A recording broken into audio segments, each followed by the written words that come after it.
Hello ಸ್ನೇಹಿತರೆ, welcome back architect Lingasugur YouTube channel.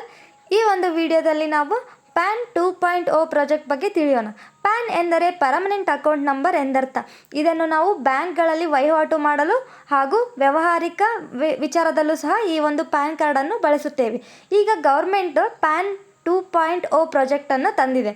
ಇದು ಹೊಸ ಪ್ರಾಜೆಕ್ಟ್ ಅಂತಲೂ ಹೇಳ್ಬೋದು. ಇಂದು ದೇಶದಲ್ಲಿ ಪ್ಯಾನ್ ಕಾರ್ಡ್ ಹೊಂದುವುದು ಅತಿ ಅಗತ್ಯವಾಗಿದೆ. ಅಂದರೆ ಆದಾಯ ಇರುವ ಪ್ರತಿ ವ್ಯಕ್ತಿ ಪಾನ್ ಕಾರ್ಡನ್ನು ಹೊಂದಿರಲೇಬೇಕು ಎಂಬ ಕಡ್ಡಾಯವಾದ ರೂಲ್ಸ್ ಏನಿದೆ ಗೌರ್ಮೆಂಟ್ ಕಡೆಯಿಂದ ಇದೆ. ಹಾಗೆಯೇ ಪ್ಯಾನ್ ಕಾರ್ಡನ್ನು ಆಧಾರ್ ಕಾರ್ಡ್ ಜೊತೆ ಈಗಾಗಲೇ ಕಡ್ಡಾಯವಾಗಿ ಲಿಂಕ್ ಮಾಡಲಾಗಿದೆ. ಪ್ರತಿಯೊಬ್ಬರು ಈ ಒಂದು ಪ್ಯಾನ್ ಕಾರ್ಡನ್ನು ಆಧಾರ್ ಕಾರ್ಡ್ ಜೊತೆ ಲಿಂಕ್ ಮಾಡಿದ್ದಾರೆ ಆಲ್ರೆಡಿ. ಇದರ ನಡುವೆ ಇದೀಗ ಕೇಂದ್ರ ಸರ್ಕಾರ ಪ್ಯಾನ್ ಕಾರ್ಡ್ 2.0 ಯೋಜನೆಯನ್ನು ಅನುಮೋದನೆ ನೀಡಿದೆ.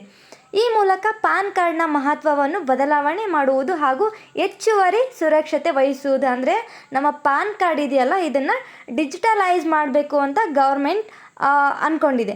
ಸರಳ ತೆರಿಗೆ ಪಾವತಿ ಸೇರಿದಂತೆ ಹಲವು ಬದಲಾವಣೆಗಳನ್ನು ಮಾಡುವುದಾಗಿ ತಿಳಿದಿದೆ. ಗೌರ್ಮೆಂಟ್ ಈಗ ನಮ್ಮೊಂದು ಪಾನ್ ಕಾರ್ಡಲ್ಲಿ ಮೊದಲು ನಾವು ಬಿಸ್ನೆಸ್ ಮಾಡಬೇಕಾದ್ರೆ ಟಿನ್ ಟ್ಯಾನ್ ಅಂತ ನಂಬರ್ಸ್ ಎಲ್ಲ ಇರ್ತಿತ್ತು. ಸೊ ಈಗ ಗೌರ್ಮೆಂಟ್ ಅದನ್ನೆಲ್ಲ ತೆಗೆದಾಕಿ ಪ್ಯಾನ್ ಅಂತ ಮಾಡಿದೆ. ಪ್ಯಾನ್ 2.0 ಅಂತ ಮಾಡಿದೆ. ಅಂದರೆ ಬಿಸ್ನೆಸ್ಗೆ ಆಗಿರ್ಬೋದು, ನಮ್ಮ ವೈಯಕ್ತಿಕ ಕೆಲಸಗಳಿಗೆ ಆಗಿರ್ಬೋದು. ಮೊದಲೆಲ್ಲ ಬಿಸ್ನೆಸ್ಗೆ ಮತ್ತು ವೈಯಕ್ತಿಕ ಅಂತ ಪ್ಯಾನ್ ಸಪ್ರೇಟ್ ನಂಬರ್ ಇರ್ತಿತ್ತು. ಈಗ ಹಾಗಲ್ಲ, ಬಿಸ್ನೆಸ್ಗೂ ಅದೇ ನಂಬರ್ ಇರುತ್ತೆ ಮತ್ತು ಪರ್ಸ್ನಲ್ಗೂ ಅದೇ ನಂಬರ್ ಇರುತ್ತೆ. ಮೊದಲೆಲ್ಲ ಟ್ರಸ್ಟ್ ಇದ್ದರೆ ಅಥವಾ ನಮ್ಮ ಬಿಸ್ನೆಸ್ ಹೆಸರಲ್ಲಿ ಪ್ಯಾನ್ ಬೇರೆ ಇರ್ತಿತ್ತು. ಈಗ ಗೌರ್ಮೆಂಟ್ ಏನು ಡಿಸೈಡ್ ಮಾಡಿದೆ ಆ ಥರ ಬೇರೆ ಬೇರೆ ಏನಿಲ್ಲ, ಒಂದೇ ಪ್ಯಾನ್ ಕಾರ್ಡ್ ಅಂತ ಡಿಸೈಡ್ ಮಾಡಿದೆ.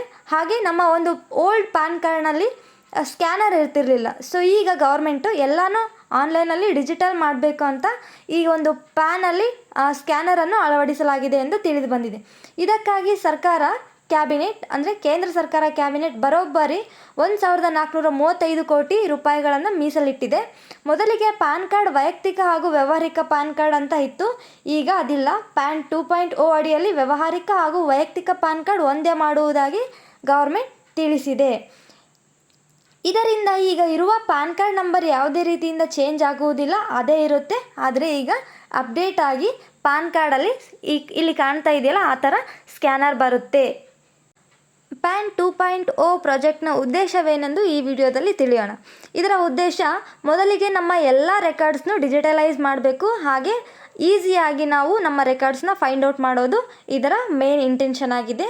ನೆಕ್ಸ್ಟ್, ಹಸ್ತಚಾಲಿತ ದೋಷಗಳನ್ನು ಕಡಿಮೆ ಮಾಡಲು ಹಾಗೂ ಪೇಪರ್ಲೆಸ್ ಪ್ರಕ್ರಿಯೆಗಳನ್ನು ನಡೆಸಲು ಇದು ಸರ್ಕಾರ ತೀರ್ಮಾನ ಮಾಡಲಾಗಿದೆ. ಸೊ ನಮ್ಮ ಎಲ್ಲ ಇನ್ಫಾರ್ಮೇಷನ್ನು ಸಹ ನಮಗೆ ಈಸಿಯಾಗಿ ಸಿಗೋ ಥರ ಡಿಜಿಟಲೈಸ್ ಮಾಡಬೇಕು ಅಂತ ಗೌರ್ಮೆಂಟ್ ಡಿಸೈಡ್ ಮಾಡಿದೆ. ಸೊ ಇದಕ್ಕೆ ಯಾವುದೇ ರೀತಿಯಲ್ಲಿ ಆನ್ಲೈನ್ ಅಪ್ಲಿಕೇಶನ್ ಹಾಕುವಾಗ ಫೀಸ್ ಇರುವುದಿಲ್ಲ. ನಾವು ಈಸಿಯಾಗಿ ಆನ್ಲೈನಲ್ಲಿ ಅಪ್ಲಿಕೇಶನ್ ಹಾಕ್ಬೋದು. ಅಪ್ಲಿಕೇಶನ್ಗೆ ಬೇಕಾಗೋ ಡಾಕ್ಯುಮೆಂಟ್ಸ್ ಆಧಾರ್ ಕಾರ್ಡ್, ನಿಮ್ಮ ಫೋಟೋ ಬೇಕಾಗುತ್ತೆ ಮತ್ತು ನಿಮ್ಮ ಸಿಗ್ನೇಚರ್ ಬೇಕಾಗುತ್ತೆ. ಈ ವಿಡಿಯೋ ನಿಮಗೆ ಇಷ್ಟ ಆಗಿದೆ ಅಂತ ಅಂದ್ಕೊಂಡಿದ್ದೀನಿ. ಇದೇ ಥರ ಮುಂದಿನ ವಿಡಿಯೋಗಳನ್ನು ಹಾಕ್ತಾ ಇರ್ತೀನಿ. ಈ ವಿಡಿಯೋ ನಿಮಗೆ ಇಷ್ಟ ಆಗಿದ್ದರೆ ಲೈಕ್ ಮಾಡಿ, ಶೇರ್ ಮಾಡಿ, ಕಮೆಂಟ್ ಮಾಡಿ. Thank you.